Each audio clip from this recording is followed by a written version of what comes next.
Praise Lord. தேவனுடைய வார்த்தை குறித்து பிரயாணித்துக் கொண்டிருக்கிறோம். Hallelujah. 2025 இருக்கும் புனித வெள்ளி. Hallelujah. 18 April. கர்த்தர் தாமே ஒவ்வொருவரை ஆசீர்வதிப்பாராக.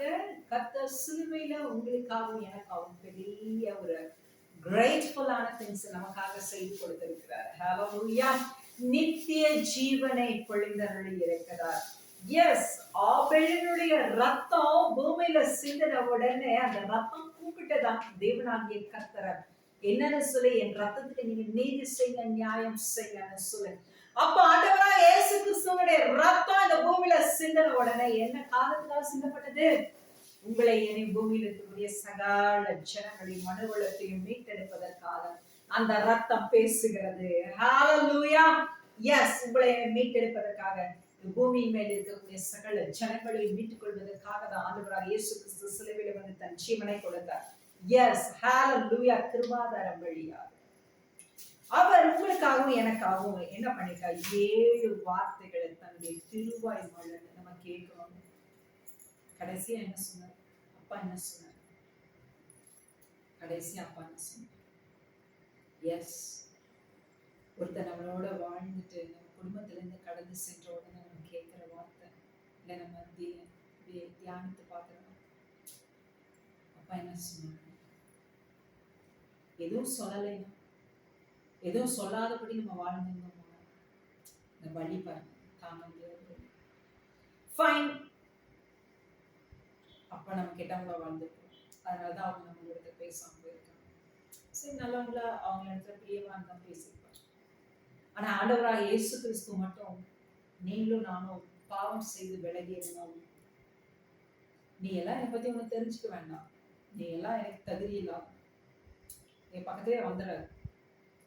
நீ வந்து என்னைக்கா ஒரு நாள் வந்து நீ மனம் திரும்பி எங்க அப்பா என்ன சொன்னாருன்னு கேட்டா, ஒன்னும் சொல்லலைன்னு சொல்லி அப்படின்னு எல்லாம் சொன்னாங்க.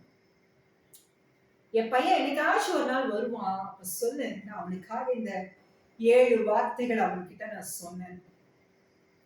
ஹalleluya. எவ்வளவு கிரேட்ஃபுல்லான திங்ஸ் பண்ணுங்க.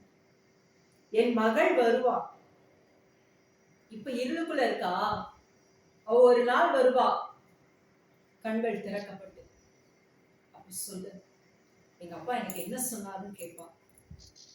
உங்க அப்பா உனக்காக 7 வார்த்தைகள் சொல்லி வைத்திருக்கிறாரு சொல்லி வேதத்திலிருந்து எடுத்துக்கொடு. அதுதான் இந்த புனித வெள்ளி. ஹalleluya. சிலுவையில நமக்காக அவர் என்னென்ன செய்து கொடுத்துட்டு போயிருக்கிறார். நீங்க படிக்கிற பாடுகள், வேதனைகள், போராட்டங்கள், அவமானங்கள், நிந்தைகள் எல்லாவற்றிலும் விடுதலை, நித்திய ஜீவனுக்கு நாம போவதற்குண்டான வழிவகை அவர் கொடுத்தருளினார். ஹalleluya. சரி, அவர் பூமியில ரத்தம் சிந்தினதுனாலதான் நம்ம பாவம் எல்லாம் கழுவப்படுகிறது, நம்ம எல்லாம் நீதிமான்களாக்கப்படுகிறது. கர்த்தருடைய இயேசு கிறிஸ்துவோட ரத்தம் நமக்காக பேசுகிறது. இயேசு கிறிஸ்து நமக்காக பிதாவின் வலது பாரிஸ்தலில் பேசிக் கொண்டிருக்கிறார், ஜெபித்துக் கொண்டிருக்கிறார். அவர் மரித்து நமக்காக உயிரோடு எழுப்பினதுனாலதான் பரிசுத்த ஆவியான நம்ம ஒவ்வொருவருக்கும் கிடைக்க பெற்றார்.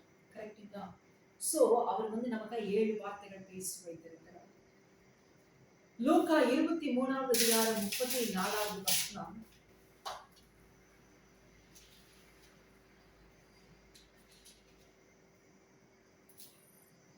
அப்பொழுது இயேசு, பிதாவே இவர்களுக்கு மன்னியும், தாங்கள் செய்கிறது இன்னதென்று அறியாதிருக்கிறார்களே என்றார். அதாவது ஆண்டவராக இயேசு கிறிஸ்து வந்து தன்னை அர்ப்பணித்து ஒப்பு கொடுப்பதற்காக தான் இந்த பூமியில வந்தாரு. ஆனாலும் இந்த இடத்துல சில காரியங்களை நீங்க கவனிக்கணும். இடரல் வராமல் இருப்பது கூடாத காரியம். ஆனாலும் அந்த இடரல் யாரால வருகிறது? அவனுக்கு ஐயோ. ஹalleluya. அப்ப பாத்துட்டீங்கன்னா, இவர் சிலுவையில தன்னை அர்ப்பணித்து ஒப்பு கொடுத்து அவரோட ஜீவனை கொடுப்பதற்கு தான் வந்தார். ஆனாலும் அந்த வழிகள்ல, அந்த பிரயாணத்துல வரும்போது யாரெல்லாம் அதுல கை கோர்த்தாங்க, ஈடுபட்டாங்க, அவங்களையும் கர்த்தர் எப்படி ட்ரீட் பண்ணுகிறாருங்கிறத கவனிங்க. அப்ப நம்மளுடைய வாழ்க்கையில போராட்டங்கள், பாடுகள், துக்கங்கள், நெருக்கங்கள் எல்லாம் வரும். ஆனாலும் அந்த பாதைகள் நம்ம கடந்து வரும்போது நம்ம மனநிலைமை எப்படி இருக்கணும்? நம்ம எப்படி இருக்கணும்? நம்ம மனுஷன் தான், நம்ம எல்லாரையும் என்ன பண்ணணும்? அப்போ எனக்கு தீங்கு செஞ்சா அவனை அவனுக்கும் அப்படியாகட்டும் இப்படியாகட்டும் அது இது லிட்டில் எல்லாமே பேட். தெளிவானதுக்கு அப்புறம்னாலும் இதோ அப்பா நமக்கு என்ன சொல்லி கொடுத்தார், அந்த அன்பு நமக்குள்ள இருக்கும். பிதாவை அவர்களை பண்ணி அதுதான் சொல்றாரு, உனக்கு ஒரு தீமை செஞ்சானா அவனுக்கு ஒரு நீ நன்மை செய்தா ஒரு உதவி செய்தா அவன் நல்லது நடக்கணும், நீ உதவி செய்யும் சொல்றாரு. கரெக்டா நம்ம செய்யணும். அதுதான் இந்த காரியம். கர்த்தர் சொல்லிடா பாருங்க, அவர் அவ்வளவு சித்திரவதை செய்தவங்களை கர்த்தர் என்ன பண்ணுகிறாரு, முதல்ல அது சிலுவையில தூக்கி நிறுத்தின உடனே தன்னை சித்திரவதை செய்து அடிச்சு அத்தனை துன்புட்டு நம்மளுக்கு அதே ஆணைகள் பிதாவே. அப்பதான் கை காலத்துல ஆணிகள் அடிச்சு நொறுக்கி இதெல்லாம் நீங்க பார்த்துருப்பீங்க, நீங்க தியானிச்சிருப்பீங்க. நீங்க இப்போ அப்படிதான் அப்படிங்கும்போது இது மாதிரி எல்லாம் பிலிம்ஸ் எல்லாம் கூட நீங்க பார்த்துருப்பீங்க. என்ன மாதிரி எல்லாம் சிலுவையில ஆணில அடிச்சாங்க அப்படிலாம், அதெல்லாம் அந்த எக்ஸ்பிளனேஷன்ஸ் எல்லாமே உங்களுக்கு நல்லாவே தெரியும். அப்போ அவ்வளோ சித்திரவதை மத்தியிலும் நான் சொல்றேன், அப்படியே துடிக்க துடிக்க அந்த கை அப்படியே அப்படி ஆணிகள் பாய்ந்து அப்படி ஊட்டுருவே அவ்வளோ பெரிய இவ்வளோ பெரிய வீட்டுல அவ்வளோ உள்ள இறங்கி அப்படியே நடுங்கும். அப்போ கால ரெண்டும் சேர்த்து வச்சு அப்படியே ஆணிகள் I can't just imagination that. ஏன் முடியல, அவ்வளவு கொடுமையினுடைய உச்சி, வழிகளினுடைய உச்சி, சித்திரவதைகளினுடைய உச்சி. அந்த அளவுக்கு மெடிடேட் பண்ணி அவற்றை நிதானிக்கிற அளவுக்கு பலமுள்ள இருதயம் இல்லை. அப்படித்தான் சொல்ல இவ்வளவு கொடுமையை பார்த்து சிரிக்கிற ரொம்ப லேசான ஒரு இது, காதல கேட்டாவே நடுக்கம் வருது. அதை அனுபவிக்கிறது எவ்வளவு கொடூரமா இருக்கு. அப்போ மற்ற 2 கள்ளவர்களுக்கும் அப்படித்தானே நேர்ந்தது. அப்படின்னா அதுதான் அதுலேயே வித்தியாசம். அவர்கள் தவறு செய்ததற்கு ஈடா மனுஷிகிட்ட அவர்களுக்கு கிடைத்த பனிஷ்மெண்ட். ஆனா இவர் இன்னைக்கு நீங்களும் நானும் நம்ம செய்த பாவத்தை நிமித்தம், நம்ம செய்த சகல காரியங்கள் நிமித்தம் பாடுகள், வேதனைகள், போராட்டங்கள், பனிஷ்மெண்ட் அது எல்லாம் அவர் மேல இந்த உலகத்தினுடைய நம்ம எல்லா மனிதர்களுடைய பாவங்களும் அதுக்குண்டான தண்டனைகளும் பனிஷ்மெண்ட்டும் அப்படியே இதையெல்லாம் அவர் மேல அப்படியே பாவங்கள்லாம் அப்படியே இறக்கப்பட்டாங்க. எப்படி இருக்கும்? அதனாலதான் அவ்வளவு வலியும் வேதனை.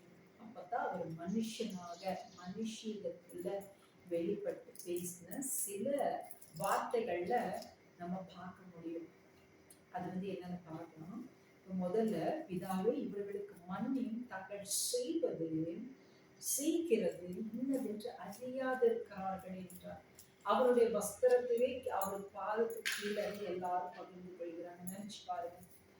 சொல்லலாம், அதாவது ஒவ்வொரு வார்த்தைக்கும் மணிக்கணக்கா எக்ஸ்பிளனேஷன் கொடுத்துட்டே போலாம். கடலை விட பெரிதா கொடுக்கணும் கர்த்தருடைய வார்த்தைக்கு எக்ஸ்பிளனேஷன். எஸ், ஒரு வார்த்தை எடுத்தா அதை ஒட்டி பேசுறது, விளக்கி சொல்லுகிறது அநேக ஆயிரம் சொல்லலாம். இது உங்களுடைய வாழ்க்கையிலும் நீங்க கடந்து வரலாம், என்னுடைய வாழ்க்கையிலும் கடந்து வந்திருக்கிறேன்.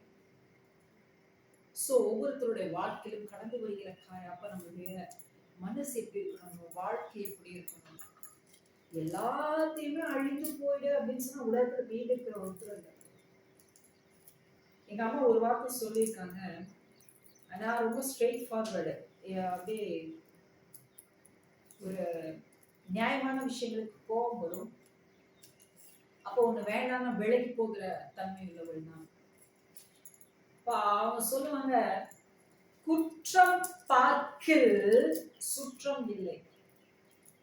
நம்ம சொந்த பந்தம் குடும்பத்துக்குள்ள குற்றத்தை நம்ம பார்த்துட்டோம்னா அதை விட்டு விலகி போனோம், சொந்தமே நமக்கு இருக்காது. ஆனாலும் நான் ஸ்ட்ரெயிட் ஃபார்வர்டா இப்படிதான் இருப்பேன். ஒண்ணு வேண்டாம்னா விலகி போறது அப்படி, அந்த மாதிரிதான் எல்லாத்துக்கும் விலகி. ஆனா இப்போ சில விஷயங்களை நான் கற்றுக்கொண்டேன். சரி, ஓகே விடு, அவங்களுக்கு அவ்வளவுதான் தெரியும். நம்ம என்ன கண்ணோட்டத்துல எடுத்தோம், இல்ல எப்படி நடக்கணும் அப்படிங்கிறத அவங்க சொல்லி புரிஞ்சு கொண்டு அவங்களுக்கு நேரம் இல்லை, அதுக்கு அவங்க தயாராகவும் இல்லை. அப்ப நம்ம என்ன பண்ணோம், இது முக்கியமா பாப்பாவுடைய ஸ்கூலிங் காரியங்கள்ல நான் இந்த சில விஷயத்த நான் அப்படி ப்ராக்டிஸ் பண்ணிட்டேன். பகிரங்கமா அப்படிதான் பேசுறாங்க. பாருங்க, ஓ இந்த ஜனங்கள் இந்த மனுஷனே இப்படிதான், சரி அவனுக்கு அவ்வளவு தெரிஞ்சுட்டு புரியுது, நம்ம அதை பார்க்க வேண்டாம் அப்படின்னு சொல்லிட்டு. அப்போ ஆண்டவர் நமக்கு கற்றுக் கொடுக்கிறாரு, இவங்களை மன்னிங்க. எவ்வளவு கொடுமையினுடைய உச்சி, அந்த கொடுமையினுடைய உச்சியிலையும் தன்னை சித்திரவதை பண்ணி கொண்டிருக்கிறவங்க அப்படியே கீழே உட்கார்ந்தவங்க ஆண்டவர் அவங்களை பார்க்கவும் மனிதர்களாக மட்டும் பார்க்கவில்லை, இவர் ஒரு தகப்பனாக இருந்து ஆண்டவராக இருந்து அந்த ஆத்துமாக்களை பார்க்கறாங்க. இதெல்லாம் என் பிள்ளைகள், நான் யாரும் தெரியாம இதெல்லாம் செஞ்சுட்டாங்க, பிதாவே இவர்களை மன்னி அப்படின்னு சொன்னார். முதல் வார்த்தை பிதா கிட்ட தான் பேசுறோம். ஹல்லேலூயா. சோ நம்மளுடைய வாழ்க்கையில எல்லா நேரங்களிலும் காலங்களிலும் நம்ம மனுஷனாதான் இருப்போம். நம்ம மனுஷன்தான், நமக்கு அநேகர் செய்கிற பாடுகள், துன்பங்கள், துரோகங்கள், தீமைகள் அதெல்லாம் மன்னிக்க முடியாது. ஆனா அதனுடைய உச்சகட்டம் வந்து நிற்கும். நம்ம அந்த பாதிப்பிலிருந்து நம்மளே சொல்லியிருப்போம், நான் இவங்க மன்னிக்க மாட்டேன், அப்படி இருக்க மாட்டேன், எனக்கு இவர் தீங்கு பண்ணதுக்கு இப்படின்னா ஓகே இருக்கட்டும், அவங்களுக்கு ஆக்ஷனோ என்ன காரியங்களோ எதுவாக இருந்தாலும் சரி அப்படிதான். ஆனா அதுல உச்சம் ஒன்று பாருங்க, நீ மன்னிக்கிறதுக்கு தயாரா இருக்கிறியாரு நம்மளுக்குள்ள ஆண்டவர் ஒரு செக் வச்சு ஒரு வாய்ப்பை தருவோம். அப்போ மன்னிக்கிறவங்க, அதுதான் நீங்க கர்த்தருடைய பிள்ளை, அதுதான் நான் கர்த்தருடைய பிள்ளை. ஹல்லேலூயா. இது நம்ம கற்றுக்கொள்ளணும்.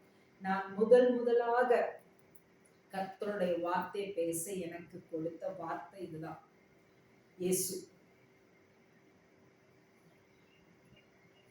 முதலாக ஆண்டவர் எனக்கு பேச கொடுத்த வார்த்தை மன்னிப்பு. பிதாவை இவர்களுக்கு மன்னிப்பு. என் வாழ்க்கையே அப்படி ஆயிடுச்சு. ஹல்லேலூயா, கர்த்தருக்கு ஸ்தோத்திரம். ஆனா வாழ்க்கையே அப்படி ஆனாலும் எல்லாத்தையும் மன்னிச்சுட்டு வர அளவுக்கு ஆண்டவர் வச்சிருக்கிறாரு. நம்ம கையில ஒண்ணும் இல்லைனாலும் எல்லாம் செய்யற கர்த்தர் இருக்காரு. ஹல்லேலூயா. என்ன வேணும்? எல்லாரும் சொல்லுவாங்க, இவ்வளோ படிச்சுட்டு, இவ்வளோ எக்ஸ்பீரியன்ஸ், இவ்வளோ காரியம், இவ்வளோ என்ன அந்த இவ்வளோ நாள என் கர்த்தர் செய்யற காரியம் ஒண்ணுமே செய்ய முடியாது. அவங்களோட பாயிண்ட் ஆஃப் வியூல ஏன் நீங்க இப்படி காட்டுக்குள்ள இப்படி, ஏன் உங்களை இவ்வளோ எளிமையாக்கி இப்படி, இதனால என்ன லார்டுங்க ஒருத்தருக்காக இப்படி இருக்கணுமா? அது அவங்களுக்குள்ள 1000 கேள்விகள். ஆனா உன்னோட இந்த சகலத்தை காட்டி எனக்கு இவர் மட்டும்தான் ரொம்பவுமே கிரேட்ஃபுல்லா இருக்கிறார், இவர் மட்டும்தான் எனக்கு வேணும் இருக்கு, அவருக்காக தான் நான் இப்படியே இருக்கேன். That's it. நான் என் வாழ்க்கையே போதும் என்கிற நேரத்துல எல்லா செல்வமும் இருக்கு, எல்லா படிப்புகளும், எல்லா திறமைகளும், அதனால் சாதித்தவர்கள் எல்லாம் இருக்கு. ஓகே ஃபைன், கம்ஃபர்ட், இதுக்கு மேல வாழ்க்கைன்னு ஒண்ணு இல்லைன்னா அப்படி இருந்த நேரத்துலதான் கர்த்தர் என்னைய நீ எனக்கு வேணும்னு சொல்லி அவர் ஜீவனை கொடுத்து ஆண்டவர் வாழ்க்கைக்குள்ள நடந்துட்டு வந்ததுக்கு அப்புறம் கூட எனக்கு எவ்வளவு முறை அவர் ஜீவனை கொடுத்து நடத்துகிறாரு நான் சாட்சியும் சொல்லியிருக்கேன். இதே பலிபீடத்துல முழங்கால் படிட்டு கூட என்னால எழுந்துக்க கூட தெரியாம இல்லாத அந்த மாதிரி சமயங்களை கூட கர்த்தருடைய ஆவியாக அவருடைய ஜீவனை கொடுத்து என்னைய இவன் உருவாக்கி வச்சுக்க சொல்லியிருக்கேன். இந்த கடந்த மாதங்கள் மட்டும் இல்ல, கடந்த வருடங்கள்ல இருந்து ரொம்பவுமே எல்லா விஷயங்களும் இருந்தோ நின்று கூட என்னால ப்ரீச் பண்ண முடியல, அதனாலதான் வீடியோ கூட போட முடியும். அவ்வளவு பலவீனம். அனிமிக்குன்னு அப்புறம் தான் வந்து ஏதேச்சியா ஒரு வெல்விஷியர் ஒரு டாக்டர் இருக்காங்க, அதுக்கப்புறம் தான் அவங்க சொன்னாங்க. அப்புறம் தான் பாப்பா கூட அந்த சுட்டித்தனம் பண்ண ஒரு டேப்லெட் போட்டு அந்த ஒரு சின்ன கிளிப் கூட பார்த்துருக்கீங்க. அவங்க எனக்கு கொடுத்த அந்த டேப்லெட் கூட அந்த பப்பி தெரியாம நாக்கு பிங்கா இருக்குதுல்ல மம்மி நீ போட்டா, அதனால நானும் போட்டேன்னு சொல்லி அது போட்டுச்சு. அந்த ரெண்டு அட்டை அந்த டேப்லெட் அவங்க கொடுத்துருந்தோம். அப்புறம் அவங்களும் கேட்டுட்டாங்க, பக்கத்துல இருக்க கவர்மெண்ட் ஹாஸ்பிட்டல் இருந்தாலும் போயிட்டு வாங்கி சாப்பிடுங்க அப்படின்னு. போகக்கூடாதுங்கிற நோக்கம் இல்லை, போகிறதுக்கு சமயமே இல்லை, வாய்ப்பும் இல்லை, அதே மீறி அக்கறை இல்லைன்னு சொன்னாங்க. இன்னைக்கு வரைக்கும் உயிரோடு அவர் என்னை இந்த பூமியில வைக்கணும்ங்கிற நாள் வரைக்கும் உயிரோடு இருக்காங்க. நான் சாப்பிட்றனோ சாப்பிடலையோ இதுதான் இருக்கோ அதுதான் இருக்கோ, அது இல்லைன்ற விஷயம். அது நிமித்தம் எனக்குள்ள பலன் இருக்கிறதோ பலன் இல்லையோ அது இல்ல விஷயம். மீறி போனா என்னால நல்லா சாப்பிட்டு நல்லா காலங்களுக்கு நல்லா யங் அண்ட் டைனமிக்கா நல்லா ஓடி ஆடி வேலை செய்ய முடிஞ்சது, லீவ் செய்ய முடிஞ்சது. இப்ப என்ன முடியல. வண்டி எடுத்துட்டு பாப்பாவை ஸ்கூல் பிக்கப் அண்ட் ட்ராப் பண்றது அது ரொம்ப பெரிய ஒரு கடமை போல இருக்கு. ஸோ அது வந்து சரியான அந்த உணவினுடைய அந்த காரியங்கள். அதனால பரவாயில்ல, அதனால நமக்கு. ஆனாலும் இது வரைக்கும் நான் போய் வாங்கல, ஒண்ணும் பண்ணல. இன்னமும் ஆண்டவர் உயிரோட வச்சிருக்காரு. இத சொல்ல போனா எல்லாமே அவர்தான், எல்லாமே அவர்தான்.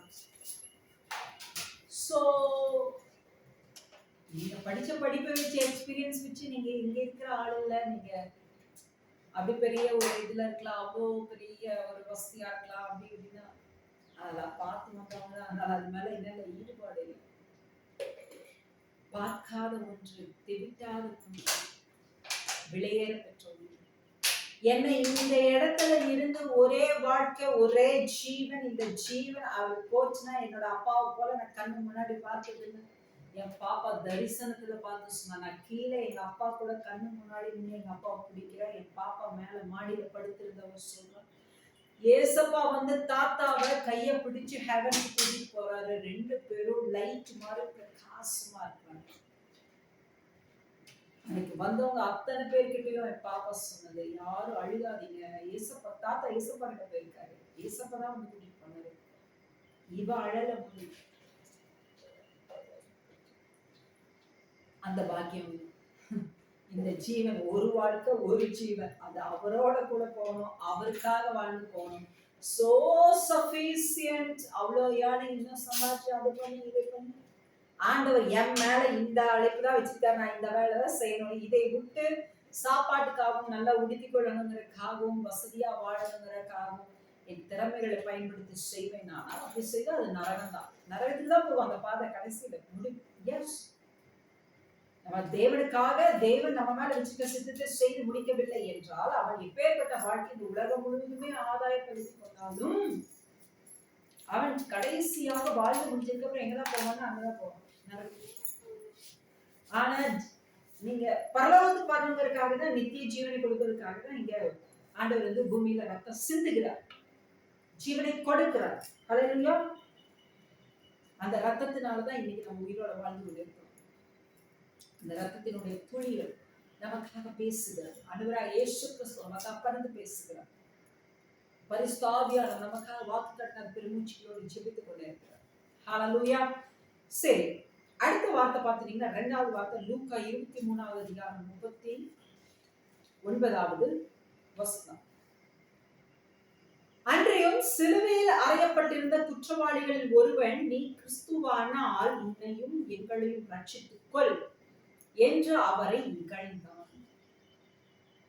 அதாவது ரெண்டு கள்ளர்கள் வந்து என்ன பண்ணாங்க, இவருக்கு சைடுல இடதுபுறம் வலதுபுறம் அடிக்கப்படுகிறாங்க. சென்டர் ஆஃப் த பிளேஸ்ல இயேசு கிறிஸ்து